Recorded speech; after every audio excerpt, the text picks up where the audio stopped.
People are stupid. Live to tape.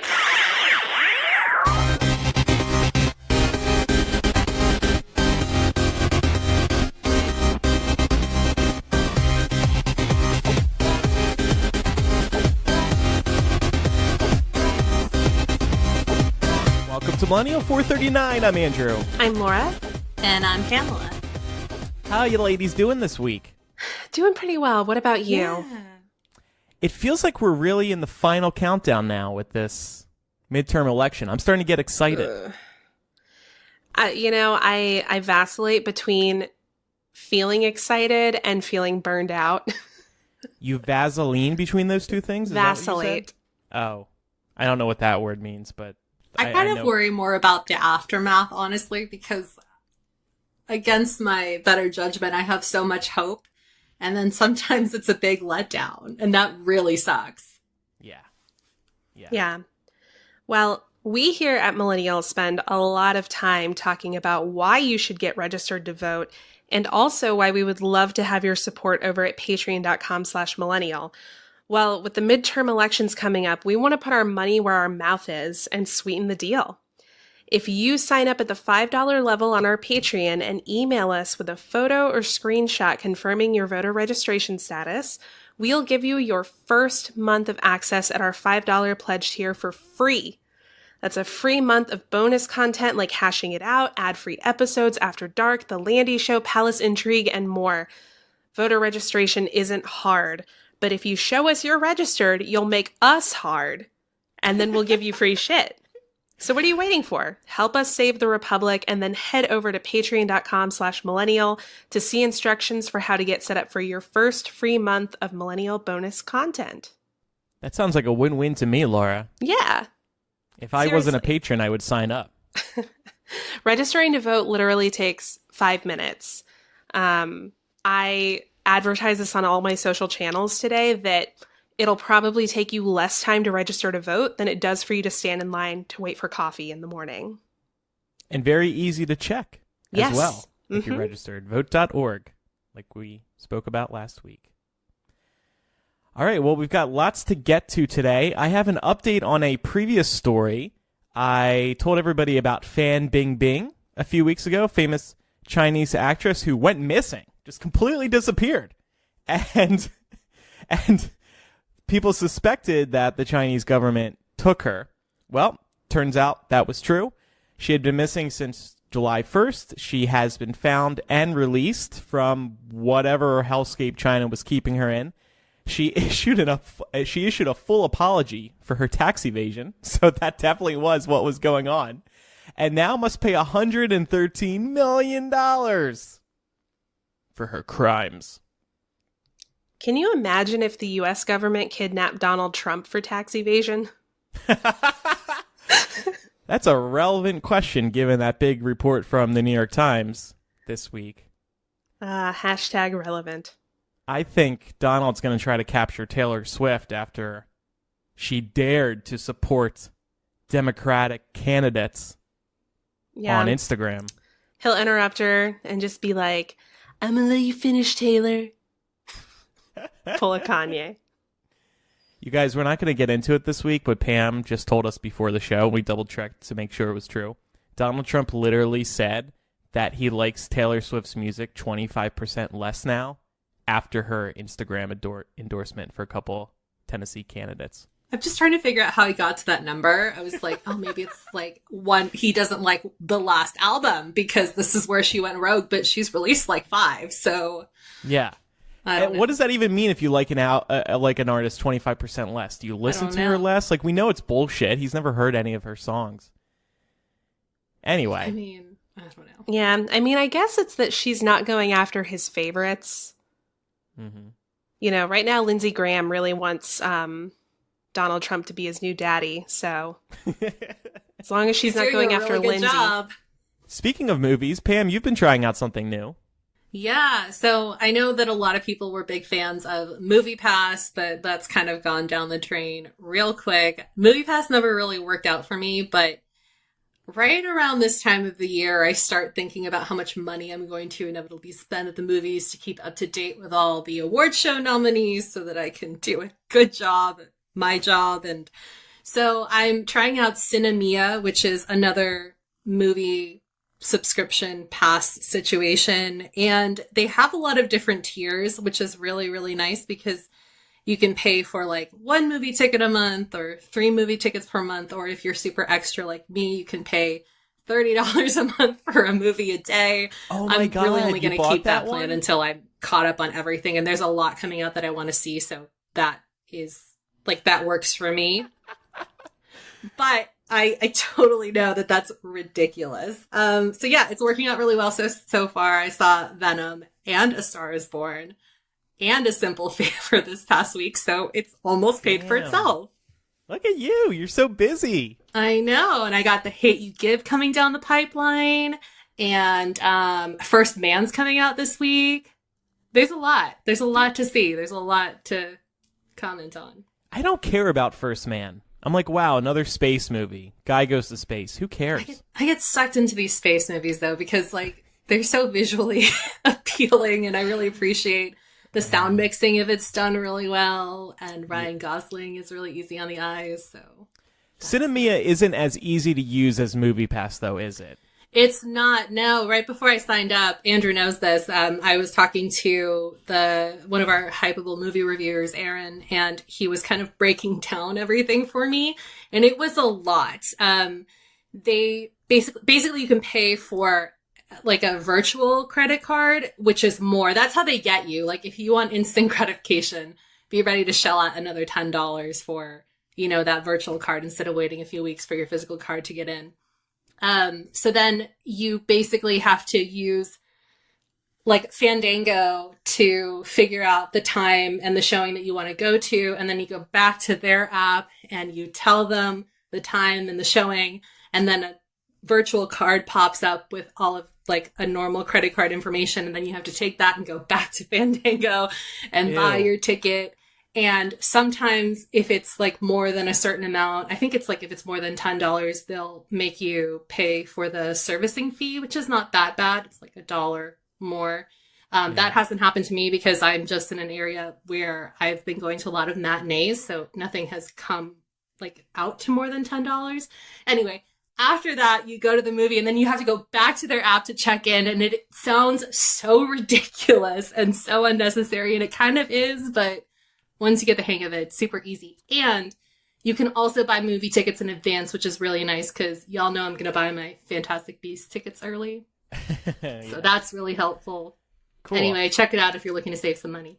The other big difference is that it seems like Cinemia has their shit together, whereas MoviePass was just a total mess, changing their rules all the time. Cinemia has been very stable, and their prices, they are a little more, but that's how it's going to last. So just deal with it. I do kind of feel like for the normal person, like I'm just crazy. Like a normal person probably doesn't need more than 3 movie tickets per month. I agree. So for $9.99, if you pay everything up front, you get out of the one-time activation fee. It's still a really good deal, and you know that you're going to see 3 movies a month. Like at some point during the month, you'll be able to see 3 movies, and that's pretty cool. I might do Cinemia. I was thinking about the AMC one. I would love to do that one. That one's been really popular, but I'm not near an AMC. So I'm not either. I would have done the same thing. So this was a really good option for me. Yeah. And it looks like it has all the same most of the theaters are included too, which is really cool. Because I kind of go back and forth between like the San Francisco Bay Area and LA, and I really like that you can use this at the ArcLight theaters, which are really fancy and all usually more expensive. So that's really nice. I have a movie theater literally a block away from me, and I was so excited about getting this condo because I was like, oh my God, me and my MoviePass are going to be at this theater right down the block from me every other day. I've gone like 3 times in 8 months. I need to change that because I should be seeing every frickin' movie that enters theaters. I have no excuse. I just have a question. They couldn't come up with a better name than Cinemia? Honestly, I was calling it cinema for the longest time. It sounds like an STD. Cinemia. Crossed with like some river parasite. Hey, baby, you want to use my Cinemia? It's like some offshoot of the guinea worm or some shit. Yeah, I totally agree. It's a very stupid name. MoviePass was also successful thanks to its great name. Well, anyway, Pam, I hope Cinemia works out for you. I hope so too. Speaking of things that have worked out for us, healthy habits are an important part of how you maintain great glowing skin. We here at Millennial love BioClarity because it is a clean, green, gentle skincare line that helps us get naturally glowing skin. Right, guys? Oh, yeah.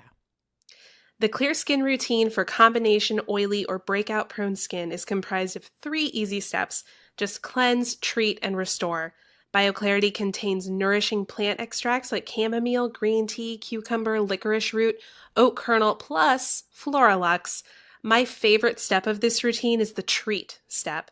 This cleansing serum is so gentle you can use it twice a day, so it's perfect if you have sensitive skin and need some help clearing it up. Just finish with the restore step and you'll have clear, glowing skin. That's all because BioClarity's unique ingredient, Floralux, is a clever form of chlorophyll. It's proven for nourishing the skin and soothing away imperfections and blemishes. Floralux has antioxidant and anti-inflammatory properties that feed your skin from the outside in. This stuff is like green juice for your face. Detox and rebalance with BioClarity. BioClarity is delivered straight to you and is an easy-to-use 3-step skincare routine that's 100% vegan, gluten, and cruelty-free. Get started on healthier habits with your skincare. Just go to bioclarity.com. Our listeners will get their first month for 50% off a routine, plus shipping is free. And it comes with a 100% risk-free money-back guarantee, but you need to enter our code MIL. That's bioclarity.com and enter our code MIL. So I was at a wedding over the weekend, and I'm going to talk about it in After Dark because some interesting things happened, but I didn't bring my BioClarity with me, and I was eating like shit all weekend, and I was in a different state. The climate was different, so like I just broke out, and I got back last night, and I was bathing in the BioClarity. I was just like, please fix me immediately. Yeah, it's good stuff. Yeah, it really gets my skin under control. Good stuff is also Andrew providing some show fillers so that I can take a drink because I'm getting ready to dive into news. Thanks, buddy. I got you, and that's exactly what I was thinking. I know. You're just a professional. Oh, shucks. Oh, we're done sucking each other's dicks now. Yeah, let me lean back now. Time for you to talk more. So on Saturday, as we all know, the Senate confirmed Judge Brett Kavanaugh to the U.S. Supreme Court by the slimmest margin in history, 50-48. The vote was completely along party lines with just 2 exceptions. Lisa Murkowski, who's a Republican from Alaska, voted present, and Joe Manchin, who is a Democrat from West Virginia, voted yes. This leads me to the most important question of all. Is there such a thing as a West Virginia Democrat? Apparently not. Well, I don't think there's going to be for much longer, to be honest with you. I think Manchin's in trouble. But I guess we just have to step back here and ask, are we surprised that he got confirmed? No. Yeah. I remember us talking about this a couple weeks ago when Alex was on with us. And didn't he actually predict this? He did say, well, he said it would get out of committee. I forget what he said after that. Well, you were definitely, Alex, you were absolutely right about him getting out of committee. But I just remember none of us having any hope that anything was going to come of this, despite Dr. Christine Blasey Ford's heroic testimony in front of, I said heroic and I meant heroic. Her heroic testimony in front of the Senate Judiciary Committee. As we all predicted, none of that seemed to matter. It seemed like a great opportunity for a bunch of old white dudes to say, we hear you, we just don't care. So. Yeah. We believe you, but not that part where you say that Kavanaugh did it. Right. My favorite was, I believed her, but I also believed him. What? Yeah. I read this report in the New York Times. Kavanaugh was told by somebody that if you want any chance of having that seat still, you need to show your feelings on the world stage. And boy, did he. And that strategy worked. He was angry, and it worked. It's just funny how a man can get angry on national television and get appointed to the highest court in our land. But if a woman does that, or if a woman gets even remotely emotional, she's unqualified. Oh, yeah. And Dr. Ford she conducted herself very professionally. She was calm. She didn't get emotional. She was freaking iconic. Yeah. And it still wasn't enough to convince. Yeah. So committee. we have to take a minute here to talk about Susan Collins of Maine, who was one of the deciding votes in this case. And everybody was kind of on pins and needles waiting for her to decide how she was going to vote, because she was one of the 4 undecided senators leading up to the committee vote. And she ultimately voted to allow the hearing to end and to proceed to a vote. But then she did this like whole 11th hour, like dramatic TV bullshit thing where she was like, I'll announce my final vote at 3 p.m. today. So like all over every cable news channel, there was a breaking news alert showing her face and a countdown clock to 3 p.m. And we were like, oh, we fucking know how this is going to go. She's just gone to the Donald Trump school of ratings. And she spoke for what, 40, 45 minutes? Right. It was a long time. Right. And then she tried to say that she believed that Brett Kavanaugh would not overturn Roe v. Wade because he believes in legal precedent. Never mind the fact that he's openly shared his anti-choice views, and also that the GOP has openly said that they want him on the court because one of the things they want him to do is overturn Roe v. Wade. Right. So I think that Susan Collins, I think Mitch McConnell cut her a deal. I don't know what it is, but I think that she's going to be sitting pretty now because she's doing whatever the fuck it was McConnell wanted her to do.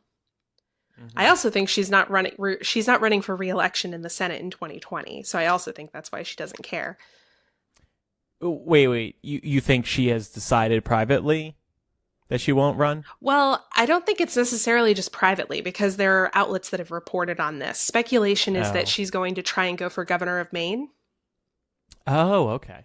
And the funny thing about this was in the hours leading up to her vote, there was a group that basically started a campaign saying Collins either votes no or we start fundraising for the campaign of whoever runs against her in whatever election she runs in. And they've already raised like a couple $1 million. Yes, and their website actually crashed. Yeah. And I know that because like I said, I was at a wedding and I was drunk and I was angry reading Twitter and I tried to donate to this competitor's campaign and I couldn't get on the website. I need to get on that now. Yeah. Hopefully the site's back online. Well, we could certainly sit here and spend the whole episode debating what this means for the midterms, if women will or won't come out, if Republicans do or don't care. And I think inherently we probably know all the answers to these questions. So we're just going to move on to how you can fight back in a constructive way if you're as pissed off about Kavanaugh being appointed to the Supreme Court as we are. The first thing you can do is volunteer with Swing Left. They're a very reputable campaign to turn red districts blue. They'll hook you up with your nearest swing district, and you can either volunteer out in the field or in person.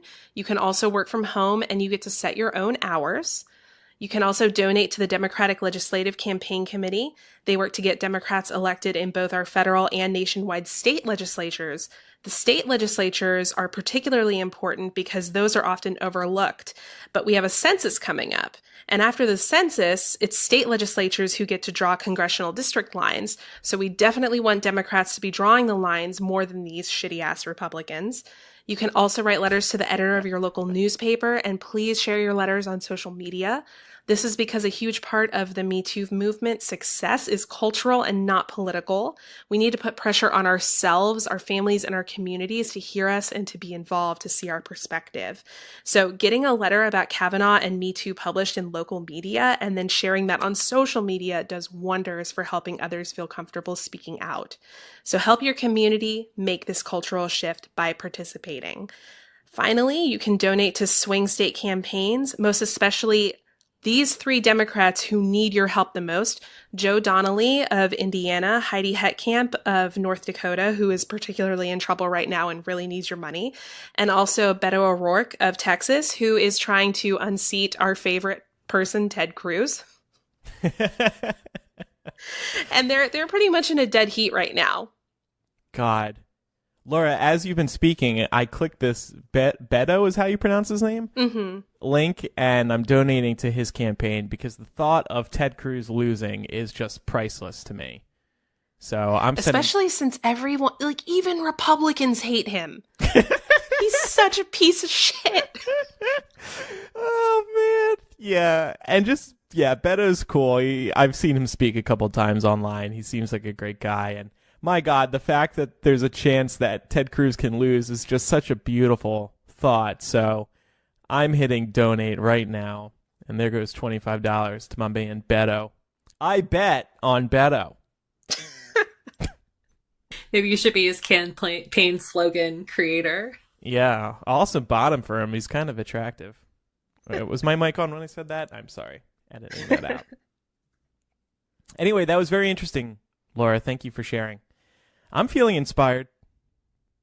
Well, just in case you're not, Knock the Vote, which is a campaign aimed at getting younger people to get out and vote, is hoping that they'll be able to convince you with their new ad. They've just launched a new nationwide midterms campaign ad that takes direct aim at millennials, and it features lines mocking us, saying things like, "I bet you won't vote, you never do, but we do." And it's all done by, baby boomer, older generation people. It's a really clever ad, and it's pretty short. Have you guys had a chance to watch it? Yes. Oh, yes. It is savage, and I have it right here. Let's play it. Dear young people, don't vote. Don't vote. Everything's fine the way it is. Trump. That was us. He's our guy. Tax cuts for the rich? Hell yeah. I'm rich as fuck. Climate change? That's a you problem. I'll be dead soon. Sure, school shootings are sad. But I haven't been in a school for 50 years. I can't keep track of which lives matter. Sure you don't like it. So, you'll like some meme on Instagram. If the weather is nice, maybe you could go to one of those little marches. You might even share this video on Facebook. But you won't vote. You young people never do. But I do. I do. I do. Midterms, primaries. Every single election. We'll be there, but you won't. Because we're a generation of doers. Not whiners. We're doing great. I love this. It really forces you to look in the mirror, doesn't it? And realize that there is a great divide here. Oh my God, it's a huge divide. Millennials make up 59% of all eligible voters, but unfortunately we only make up 28% of voters that actually show up. And that is really, really sad. Yeah. It does a really good job of pointing out the fact that it's true. Like, if we really want to see change, if our generation really wants to see change, then we're the ones that are going to have to make it happen. Because if you don't use your voice, then you really have no option but to go along with the dim, grim future that's before us. Yeah. The issues on the Republican side are issues that benefit older Americans. As that ad reminds us. I just love the actors in this video. Especially that guy that's like, "But we will." Tax cuts for the rich? Hell yeah, I'm rich as fuck. And this one, we always say this, but climate change, that's a you problem. I'll be dead soon. Mm-hmm. I actually had somebody, like a baby boomer, mention something similar to that to me. He's a very conservative man. And he was basically saying, I fear for the world, but that's your problem. It's kind of sad. It is sad because these older people have loved ones, right? Don't they want the earth to be safe for them and their kids' kids? You would think. I don't get it. Yeah. I mean, like, ads like this are great too, but I know that even specifically going into midterms, I don't ever really have much hope that people around my age will turn out to vote. So I don't know. I guess we'll see. Yeah, and that's an understandable fear, Pam, because progressive voters historically suck at midterm elections. We're usually pretty good at turning out to presidential elections unless it's 2016. But midterm elections, that's why, I mean, look at 2014 when we lost Congress and Obama was stuck spending the rest of his term battling Mitch McConnell. Yeah. Those sucked. So turn out, because guys, really, I feel like this is it. Like, we've lost the Supreme Court for a generation. It's done. So if we can't at least flip the House this fall, I don't know how we come back from this. Yeah. To quote George Bush, "Fool me once, shame on you. Shame on you. Fool me twice, won't get fooled again." I hope we're not that dumb. Yeah, look, we fucked up in 2016 with Trump. We fucked up before that with the midterms, but we really fucked up with Trump. We saw what can happen when somebody like Trump steps in. We're seeing it right now. We saw it Monday night when Trump swore in Kavanaugh. God, I was watching that swearing in ceremony. I was like, holy fuck, I can't believe it's only been a year and 8-9 months, and he's already had 2 Supreme Court justices. Fuck me. It feels like so much longer. I know. So hopefully, and Pam, we have stats here to back this up. Hopefully people are seeing what has happened over the past couple of years and is like, we cannot let this happen again. I think I said this on the show a few months ago. We have now seen rock bottom, and we won't be fooled again. We are not going to take the country for granted again. This was a learning lesson for all of America, that we have to turn out and vote. That's true. I mean, you mentioned facts, and in the last midterms, we cast 21 million fewer ballots than our grandparents, even though our generation outnumbers them 2.5 to 1. Mm-hmm. That's pretty sad. And then this stat, which blew me away, over 800,000 people registered to vote ahead of the midterms on this year's National Voter Registration Day, surpassing the previous record set in 2016, which was around 300,000 people. So a lot more people are registering to vote this time around. And worth noting, many states are coming up on their voter registration deadlines on October 9th, the day of this episode's release. So if you're listening to this on October 9th, you probably still have time. Go to Google and type in your state registration website, and it'll come right up. Takes you 5 minutes, and then you can email us, and we'll give you your first month of Patreon for free. Please. We need to do something special on Patreon after the election if we get that blue wave, to thank everybody for registering to vote. Yes. Like, I don't know, maybe I'll go on cam. What? You'll what? Sounds... You know the type of cam I'm I was going to say. You're going to be a cam girl? Yeah, I'm going to be a cam girl. Hey, everybody. We won the election. Now I'm going to show you my blue waves.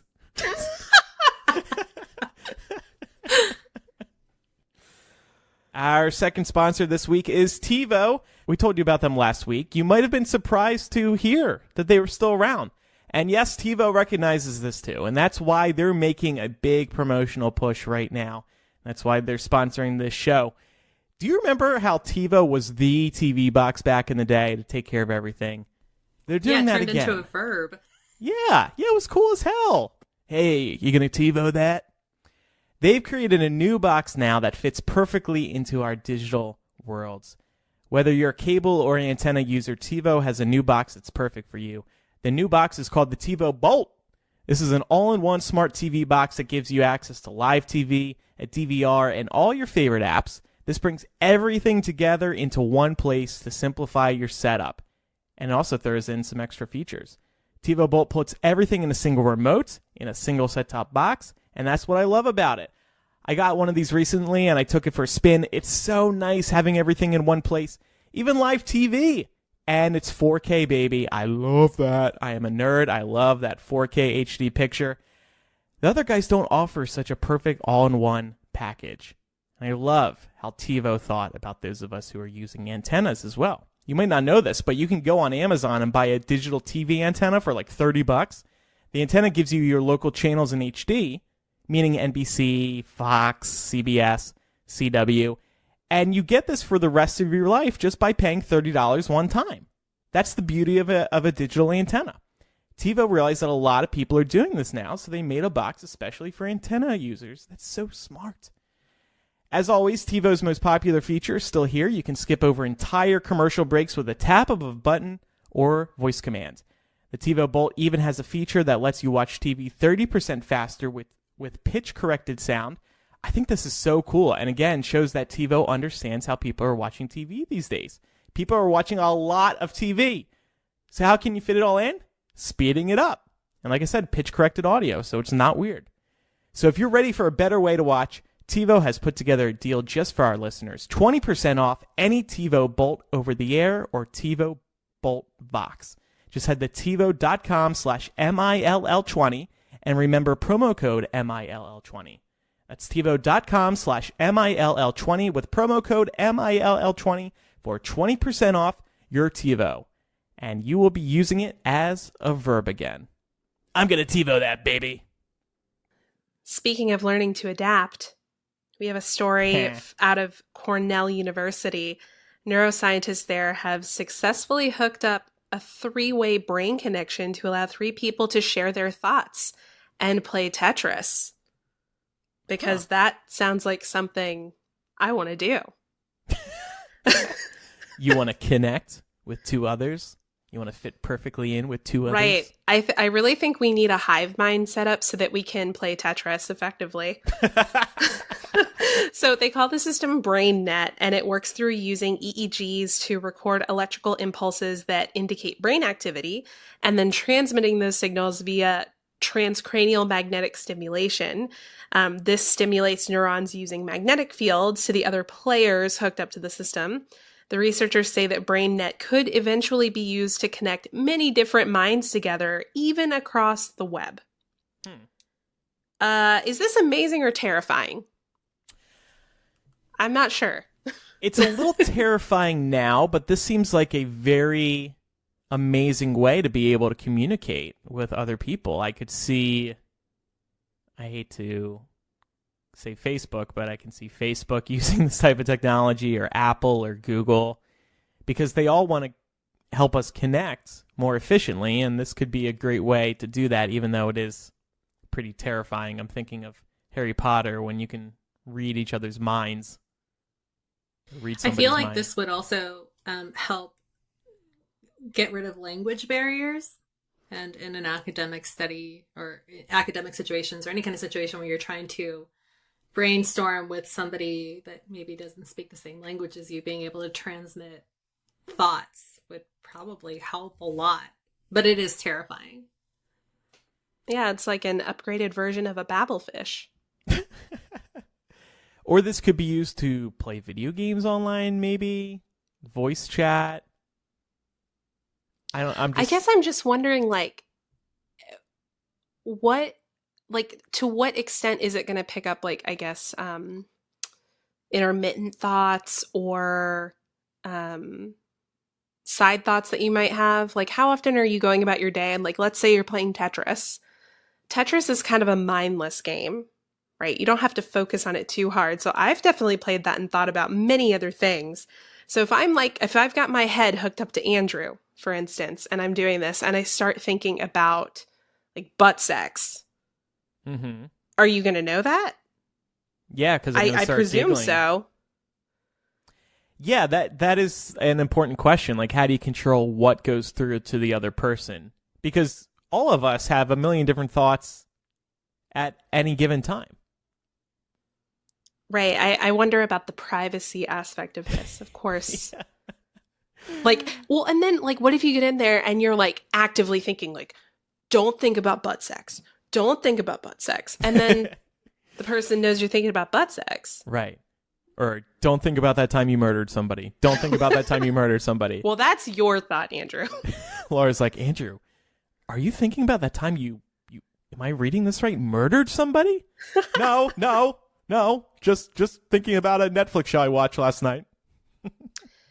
I mean, honestly, I think that Andrew, I think I'm close enough to you at this point that we already have this going on. I don't think I need scientists to connect us any further.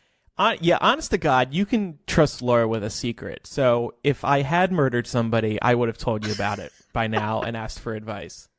That's correct. And if you had told me about it, I certainly would not reveal it on this show. Thank you. That's why I confided in you. I mean, I would confide in you.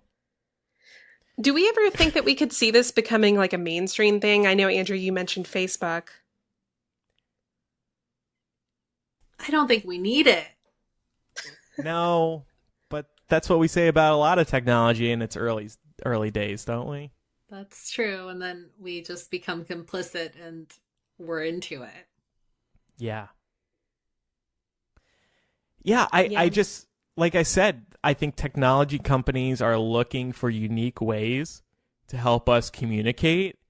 And this would be a fantastic way in their minds to do it. And of course, this brings up, well, how are they going to collect this data and then use it to make money? So there would be massive privacy concerns, but they would be able to like advertise within your head.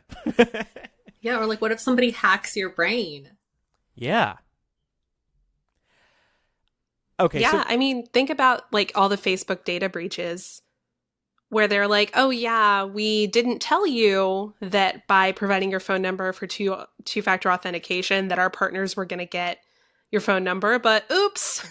yeah.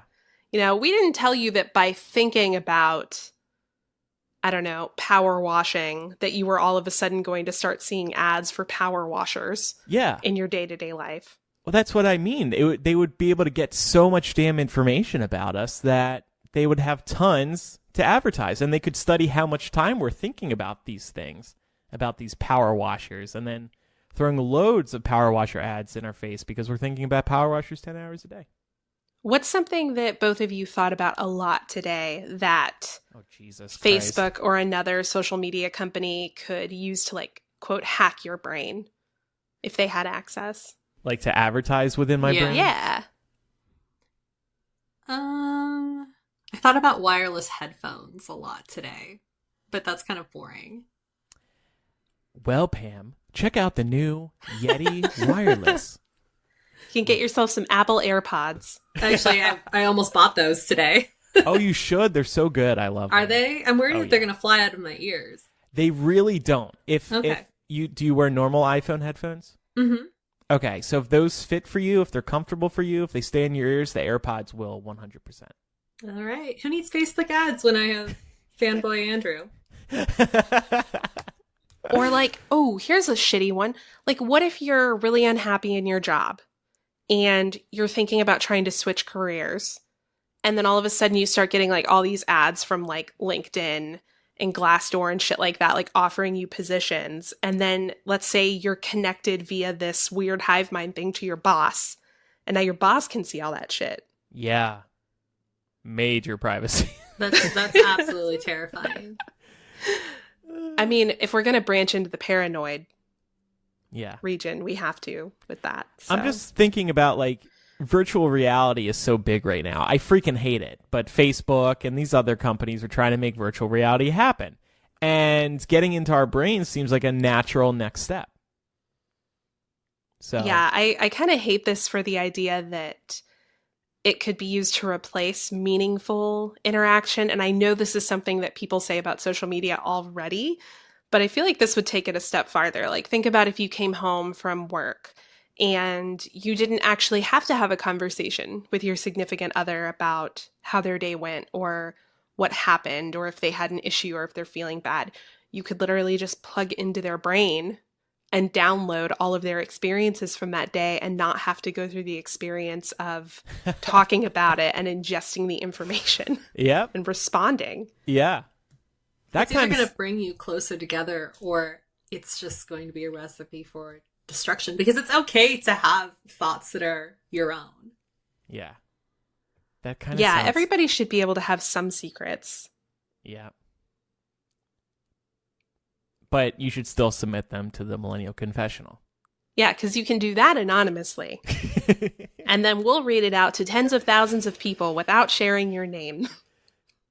So we've been speaking about Facebook and how they could be creepy. And they announced a new product on Monday called Portal. It's a webcam for your home. That's basically it. It's as simple as it sounds. Portal is an iPad-sized device that lets you make video calls.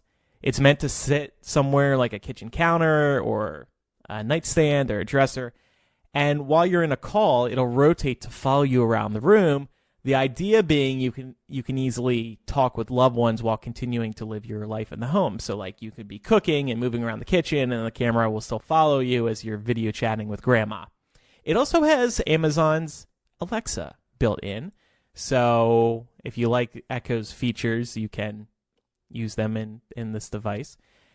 Video calling is very popular right now, obviously. Skype has been around for a long time, but I really think that Apple's FaceTime took the popularity of video calling to the next level because FaceTime brought video calling into the palm of your hand, and like Apple does, they made it very easy to do.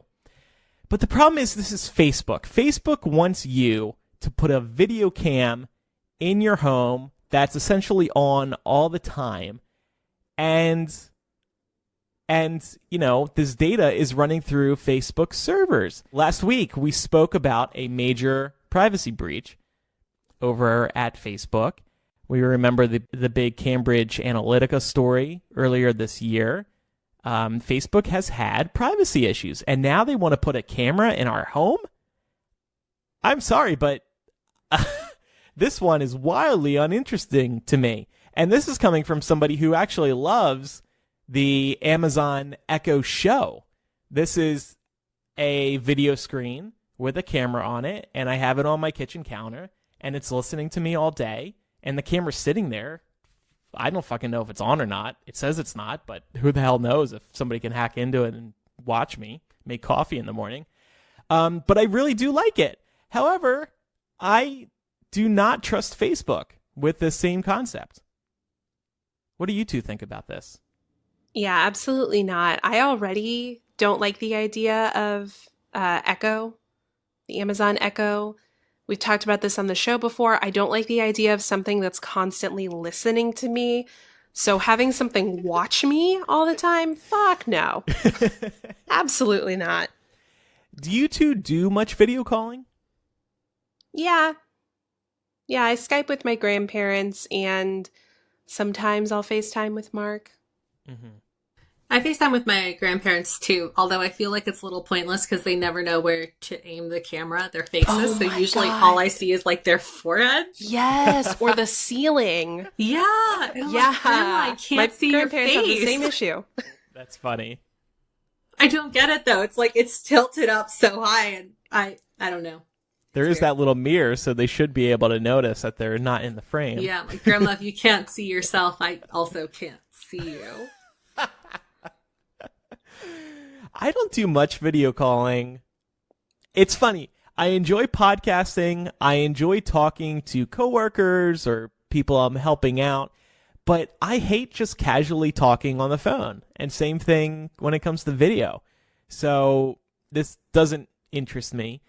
That said, I really do like the Echo Show. Like I said, a new Echo Show with a bigger screen is coming out this week, and you can bet I've got it pre-ordered, baby. I even ordered one for my parents because they're moving into a new house this week, so I thought it'd be a good housewarming gift. And now this is where the always listening feature might actually appeal to those who are concerned about it.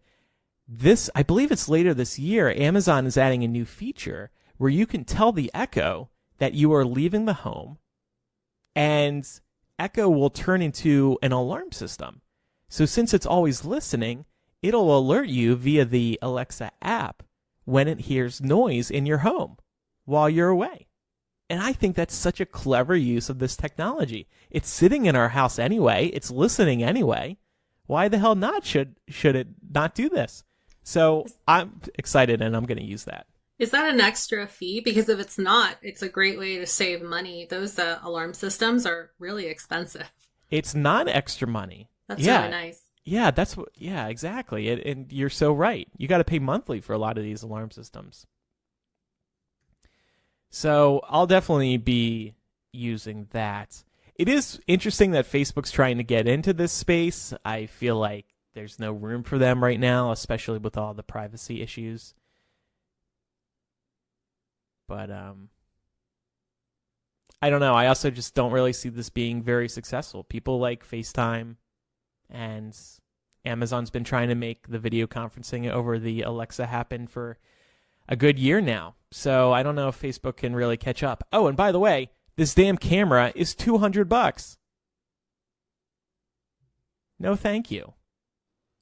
I feel like we're hearing naysaying all of these tech advancements, and in 20 years, people are going to be like, oh, fucking millennials, old people, because we'll be the old people in 20 years, always naysaying everything that was coming down the pike, and then look what happened.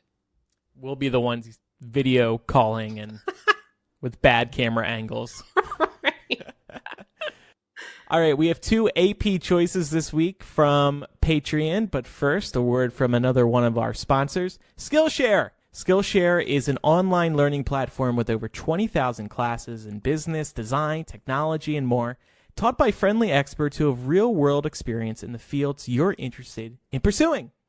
I've been using Skillshare to brush up on several web publishing skills, and I'm so happy that I went to them for help. They bring the classroom to you. Instead of looking for local classes on a topic that you want to expand your knowledge base in, all you have to do is visit Skillshare.com and type in the search bar the type of class you're looking for. Then boom, you'll be presented with classes from teachers around the world who can enlighten and enhance your skill set. Even if you think you know everything there is to know about your field, you should really check out Skillshare. This is for those who are experienced too. It lets you brush up on your skills and to learn the newest techniques. Plus, these classes are fun. These teachers are talking about their passion, and it shows. And we have a fantastic deal for our listeners. Join the millions of students already learning on Skillshare today with a special offer. Go to Skillshare.com/millennial and get 2 months of Skillshare for just 99 cents. That's right. Skillshare is offering Millennial listeners 2 months of unlimited access to over 20,000 classes for just 99 cents. You have to do this. If you are pursuing a new career, if you're pursuing a passion of yours, go to Skillshare.com/millennial. Get tons of classes, unlimited access for 2 months for 99 cents. Again, Skillshare.com/millennial to start your 2-month trial. All right, so one of our benefits over at patreon.com/millennial is AP Choice. And we say to them, what do you want us to talk about? You're behind the wheel. Tell us what we should talk about. And, pun not intended, Jared wrote in with the following. Laura, could you read it, please? Sure. Jared says, so I'm going to be starting as a Lyft driver in a couple of weeks. I know that Andrew was once a Lyft driver. I would love any tips you might have for a new driver to have a positive and profitable experience. Did you get that $500 starting bonus for 150 rides in 45 days? So I got a starting bonus similar to that. I can't remember the exact terms. I think it was 100 rides in a month. And then, yes, $500. And then I quit Lyft immediately after I got that bonus. I was only doing Lyft for the bonus. I was also just kind of finished with being a rideshare driver. So hit the bonus and then I got out. But first of all, to be profitable, now I hate doing this, but I know that to be profitable, talk to your passengers. They like that, believe it or not. Most of them do anyway. And if you present yourself as a very friendly person, they will feel a little connected to you. And then at the end of the ride, they're going to want a tip. So try talking. Definitely be friendly. A few more tips I have. Patience. Sometimes you're waiting for somebody for a long time, and it can be really frustrating because time is money. Luckily, Uber and Lyft have put in new rules within their apps. So there's like time limits now. in terms of how long you have to wait until you start making money off of the ride, even if they haven't arrived yet. Also, pepper spray. That might be a good thing to bring along with you. I remember when I was telling Laura, Matt, and Elisa on the show that I was going to start being an Uber driver. I think Elisa recommended pepper spray, and I actually did buy pepper spray. Never used it, though, but it's nice to have next to you, just in case. Know that you're going to get taxed, like with any business. And actually, this is where our advertiser, Skillshare, might come in. Skillshare.com/millennial. You should educate yourself on the taxes that you'll have to pay off of all this income. Uber and Lyft will consider you a subcontractor, so they will not be taking taxes out. So at the end of the year, you're going to have to pay taxes on that, and that can add up. And finally, a positive, it's nice to meet. It's a nice way to meet lots of new people. That's why I was doing it. Working from home, not interacting with people, due to my job, face-to-face. Going out and being an Uber or Lyft driver allowed me to meet new people, and it also gave the show some good stories and good stories to tell people in real life. So overall, I think it's a fun experience, definitely to at least try if you're looking forward to if you're looking to make some more money. But just consider taxes, also that it's going to put some wear on your car, and that you should protect yourself with pepper spray.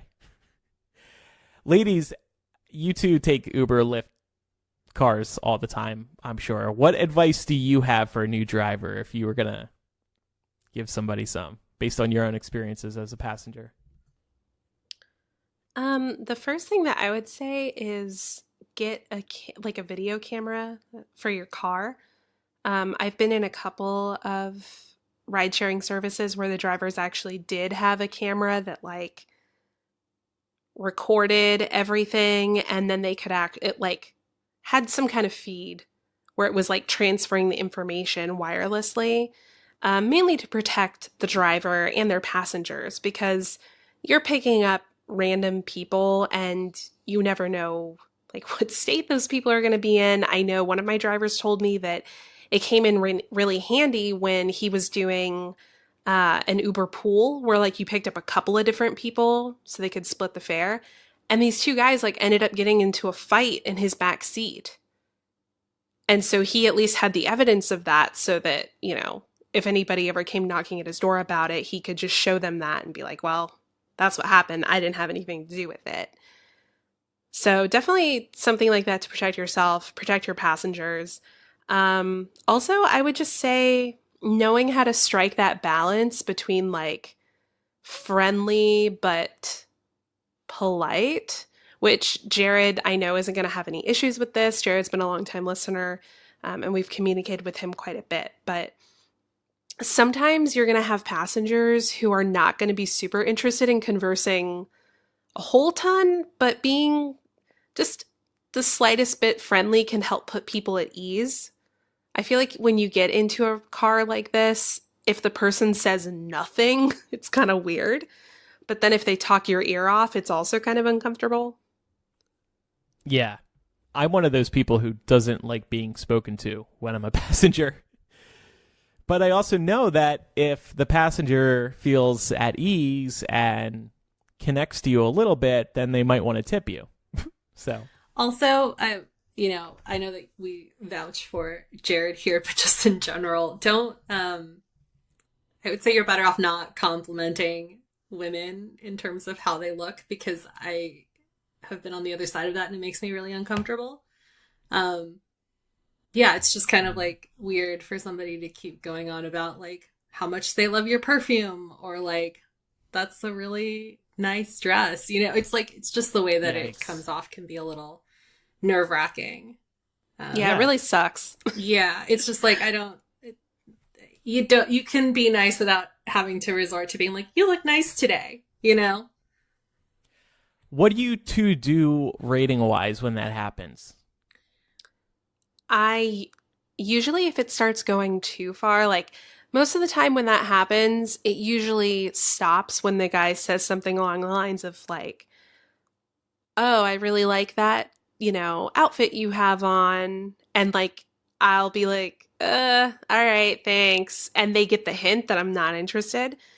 I have had a couple of occasions where it went beyond that and got pretty grotesque and suggestive. And I ended my ride early and gave them a shit rating. And then I've left had a to review. end my ride early as well because it's just too, it's too much, Also, try to keep the conversation light. So don't bring politics into it because it's really uncomfortable because I don't know you, so I don't know if you're going to be upset or if you're going to be angry if I don't agree with you. And I would prefer not to talk about that stuff with a stranger. And just because the other day I was taking an Uber from a studio in Burbank and the guy asked what I did and I told him, and then he just started going on and on about the Me Too movement and how women are evil and how I'm a woman and I probably just automatically assume that all women are telling the truth. And it's just dude, this is not good etiquette, Yeah. That's a great point about not talking about politics because you don't know like you said, you don't know which way they're going to go. And I talk politics enough on this podcast and with friends. I don't need more of it with a stranger. I get it, dude. You've been listening to NPR in the car for 10 hours today. I don't need your opinions on it, though. And oftentimes you're just going to come off sounding unstable, honestly, because the person in the back of the car doesn't know who you are. So yeah. And that passenger is just going to be like, yeah, right? Yeah. That's me when I don't care. Same. Good luck, Jared, and enjoy all the shit talking that people do when they get in the car. That was my favorite part. People will get in the car after being in a bar with a bunch of friends, and then they start talking shit on all the people they were just hanging out with. We all do it.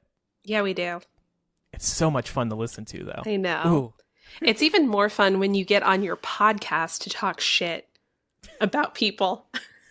Yeah, I'll be doing that in After Dark today. I've got some strangers to talk shit on. Me too. I've got someone who's not a stranger to talk shit on. Oh, great. I hope they're not a Patreon. No, decidedly not. I'd be very surprised if they were. We check from time to time. Is this person a supporter? We have to check before we talk shit on them in After Dark. Okay, so one more AP choice. This is from our friend Zach, who was on the show a couple months ago. Hey guys, Zach here. There was a lot of debate in the group recently after I posted a poll asking what would Dumbledore's position be during sex? Would he be a bottom, a top, verse top, verse bottom? Would he just be asexual? We really need your thoughts on this and really thought out answers. Thanks a lot, and I look forward to the show. Bye. It's a great question. It is. I'm surprised, Zach, you didn't ask for us to provide supporting detail to back up our responses. Well, we've all been wondering since Dumbledore is going to be at least a little gay in this new Fantastic But not Beasts too movie. gay. We don't want him to be too gay because that'll make everyone real uncomfortable. Yeah, exactly. In that Facebook poll, the top result was Dumbledore's a verse bottom. Then Dumbledore's asexual, then Dumbledore's top, then verse, then bottom, then verse top. Only one vote for verse top. Ladies, let's clarify this first. Do you know what a verse bottom is?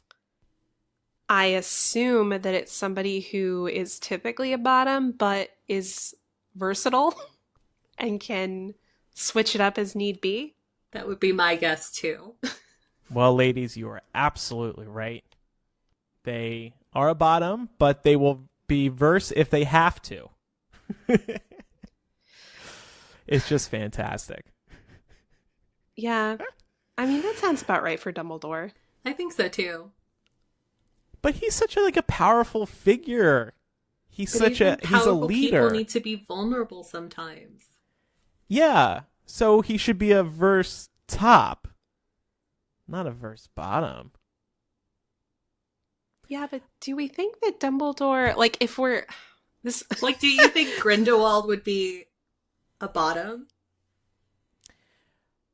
Not the Johnny Depp Grindelwald, but J.K. Rowling's book Grindelwald, yes. This is how I would have to analyze it in my brain, you see.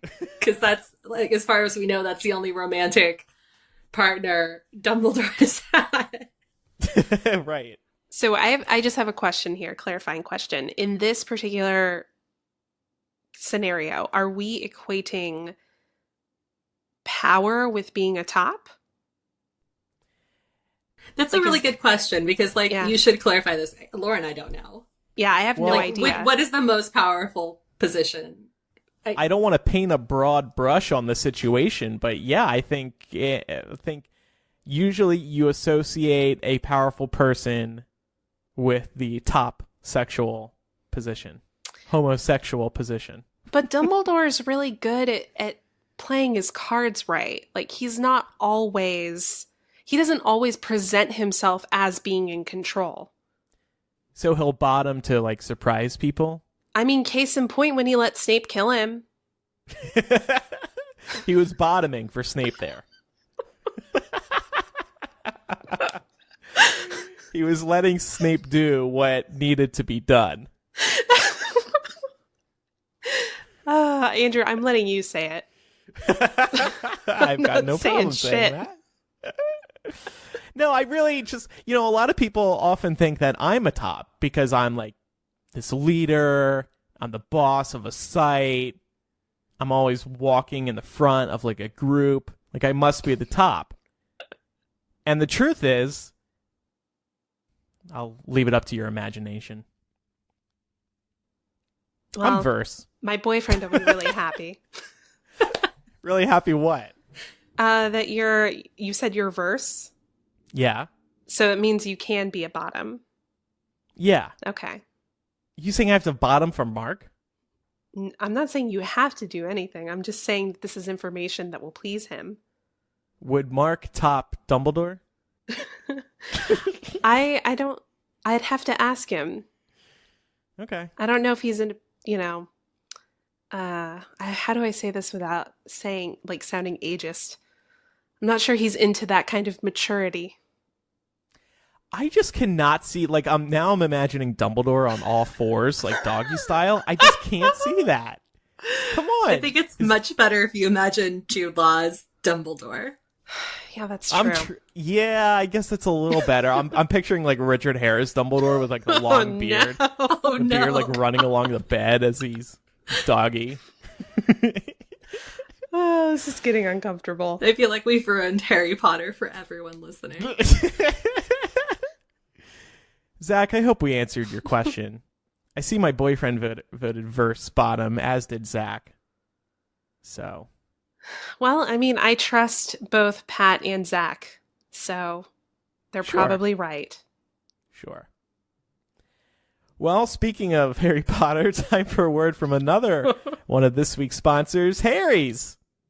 Not that Harry, a very different Harry. Harry's makes shaving an enjoyable experience. Like I keep saying, I had a wedding to go to this weekend, and I look so sharp, if I do say so myself, partly because Pat helped dress me, but also because I shaved the morning of the wedding with Harry's amazing razors. They've got high-quality razor blades and other great grooming products at a very fair price. I love Harry's because they give me a close shave, a comfortable glide, and a reliable product. And now I can add great-smelling soaps to that list. I love their silky body wash that they recently debuted. I've been showering with it daily. Even though their grooming products are upper class as hell, these guys keep their prices affordable by cutting out the middleman. Harry's owns the factories these blades are made in. By selling directly to you over the internet, Harry's can offer their blades at a price much lower than the leading brand. Just $2 per blade compared to $4 or more from the other guys. And you know they believe in their product because they have a quality guarantee. If you don't like the shave, no problem, let them know and you'll get a full refund. You've heard me talk about them for a while. Now how about you give them a try with a special offer? Get a $13 value trial set that comes with everything you need for a close, comfortable shave, including the weighted handle, the 5-blade razor, and a rich, lathering shave gel. Listeners of our show can redeem their trial set at harrys.com/millennial. Make sure you go to harrys.com/millennial to redeem your offer and let them know I sent you to help support the show. Okay, it's time now for Surprise Surprise, bitch! And today, man, I am out of water and I need some. Today, we're going to call Jonathan. I know Jonathan's going to answer for us. I like this ringtone. Hello? Jonathan, surprise, bitch, it's Millennial. Oh. Hi, how are you guys? What's up? Are you busy? Should we call you another time? No, I'm picking up my dinner. I'm waiting for it. Oh, you're picking up your dinner? Yeah, well, I'm in the line like a Chipotle kind of place, and they're finishing it. Oh, gotcha. What a millennial thing for you to do. So, Jonathan, where in Texas do you live? I actually moved up to Fort Worth 4 years ago. I lived in Austin for quite a while, but now I'm DFW. Gotcha. I love Austin, and I also used to live near Fort Worth, so I have a lot of love in my heart for that city as well. Can you tell us an interesting fact about yourself? I'm in a interesting position in my life because I've been studying engineering, and I don't know if I want to continue being an engineer. Ah. Yeah, the market and just the boring parts of life. Thank you. So what are you going to do about that? So I'm actually looking for jobs. I guess LinkedIn is a great way to do it. If anyone needs advice on that, I'm kind of I've not become a pro, but I've kind of figured out how to do things on there, and then, just job sites. Well, good luck to you. Do you know what kind of position you might try to pursue? I'm still trying to see if I like engineering, so I'm continuing that, but otherwise, I don't even know what to look for. Like, you study so long, I got my master's in engineering, so it's kind of like, what do you do after that? Yeah. Once you've invested so much time into it. Absolutely. Yeah. But I mean, maybe I can take up podcasting like you guys. Right. I mean, don't give up hope. I got my master's in linguistics, and I'm absolutely not using it at all. Right. Well, no, but I mean, I don't know. I feel like I kind of dug myself into a hole, but now I think what's going to get me through is just having some sort of technical skill in something, and hopefully employers like that. Yeah, I think you're right.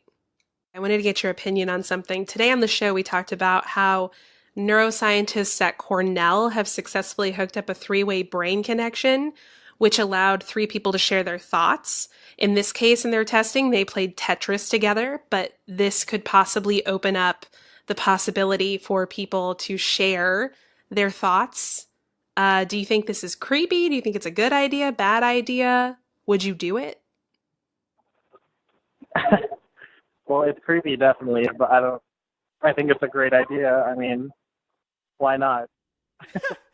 I'm a very scientific kind of person, so I enjoy anything that kind of pushes the boundaries on science. Yeah. I've never heard of anything that kind of is, I wouldn't disagree with necessarily. I mean, I'm sure one day, it'll be too far, but I think that's kind of, if you can do it, why not try?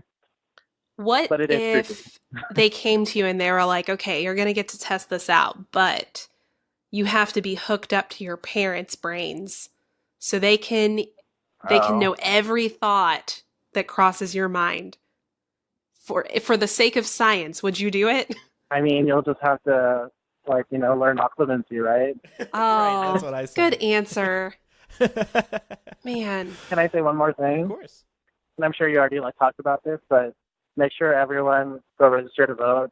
I live in Texas, and, I'm in Fort Worth, so it's very conservative, but I'm a Beto fan, so hopefully that, I don't know, influences people to go register to vote and go vote.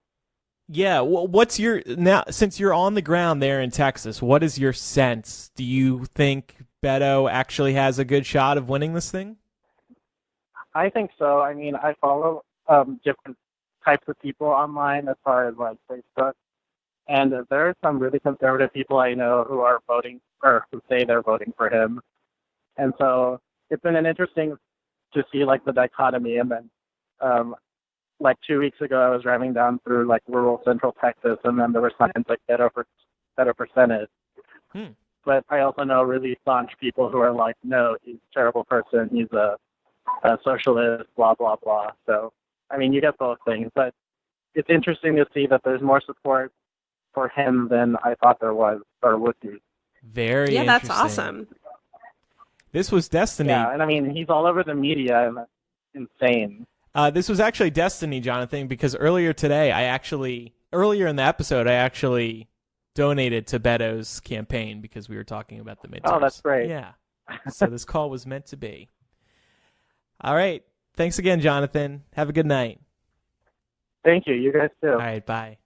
That was a good surprise bitch. Yeah, I'm glad he mentioned Beto at the end. That didn't even dawn on us. Just tied everything together perfectly.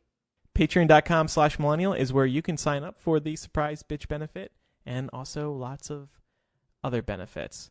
So to wrap the show up today, we wanted to make a couple of recommendations. Yeah, so first I wanted to recommend American Like Me, which is a collection of essays that was edited by America Ferrera, and they're all about the experience of being first and second generation immigrants to the United States. Has different memoirs by various different famous people, Lin-Manuel Miranda being one of them. It's really great, and I think it's an excellent opportunity for us to learn from each other and to also consider what it must be like to sort of stride that divide of multiple cultures and live in this climate. Want to make one more plug for patreon.com/millennial. We have so many benefits over there, and we really appreciate your support. It's what keeps this show going week to week, month to month, year to year, season to season. So we really appreciate everybody's support, and we've got lots of great benefits, including, Laura, that new benefit. Could you tell us about it again one more time? Yeah, so if you register to vote and sign up for your first month of Patreon at the $5 tier, and then send us a copy of your voter registration confirmation, we will give you your first month of Patreon for free. To find out more details about that, you can go to patreon.com/millennial. Facebook official patrons will be receiving their sticker sets in about a week or so. I'm slowly but surely getting them all wrapped up here, and I'll drop them in the mail soon. Jonathan, I know you are a Facebook official patron, so you can look forward to yours coming soon down to Texas. Maybe I'll throw in some extra stickers for Beto, because I Beto on him. In After Dark today, I had an interesting weekend at a wedding, so I have some things to talk about, and I'm going to be talking shit on some people. And Laura, it sounds like you are as well. Yeah, I got into an old-fashioned Facebook comments fight the other day. I am so sorry to hear that. I know. It was just so shitty. I was like, is this really happening right now? Oh, gosh. All right, I can't wait to hear about this. We have some other stuff to talk about, but I have a low-key feeling that our own stuff is going to take up most of the After Dark, so we'll see. I'm not even going to tease the other stuff. Yeah, we'll see what happens. We'll make it a surprise. Surprise, bitch. To wrap up the show today, we have this great video of a woman who composed a song about why it's such a scary time for men after Trump's remarks a few days ago in which he said it's a scary time for men because they're getting accused of things. Thanks, everybody, for listening. I'm Andrew. I'm Laura. And I'm Pamela. Bye, everybody. See ya. I can't walk to my car late at night while on the phone. I can't open up my windows when I'm home alone. I can't go to the bar without a chaperone. I can't wear a mini skirt if it's the only one I own. I can't use public transportation after 7 p.m. I can't be brutally honest when you slide into my DMs. I can't go to the club just to dance with my friends. And I can't ever leave my drink unattended. But it sure is scary time for boys. Yeah, gentlemen band together, make some noise. It's really tough when you're reputation's on the line, and any woman you've assaulted could turn up anytime. Yeah, it sure is a scary time for guys. Can't speak to any woman or look her in the eyes. It's so confusing. Is it rape or is it just being nice? So inconvenient that